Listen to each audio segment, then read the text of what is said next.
ताई, हा. मी ना थोडं दवाखान्यात चालली आहे. का ग, बरं नाही काय? हा, थोडं बरंच वाटत नाही मला. रात्रभर अभ्यास केला ना मी जागून. तर माझ्यावरचं थोडं काम करताल का? अगं त्यात विचारायचंय काय तेव्हा? करील की, तू नको काळजी करू. बर. येतो जाऊन. हा. सुनबाई, माझा नियम काय या घरातला? ज्याची कामं त्यानेच करायची. आता त्याला मदत मी करेन. तू वकीलपत्र घेतले का तिचं? ती अभ्यास करते म्हणून तिची कामं तू करायची का? हे बघ, तुझ्या कामाचं आणि अभ्यासाचं दोन्हीचा ताळमेळ तुला साधता येत असेल तर त्या अभ्यास कर, नाही तर बाकी सगळं राहू दे. बघ, नाही तात्या, ते मला बरं वाटत नाही. बरं वाटत नाहीये ना, मग एक दिवस अभ्यास नको करू. ते मला काय सांगू नको.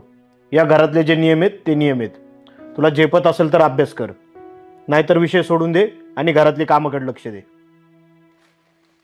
वहिनी, मी येते दवाखान्यात. बरं.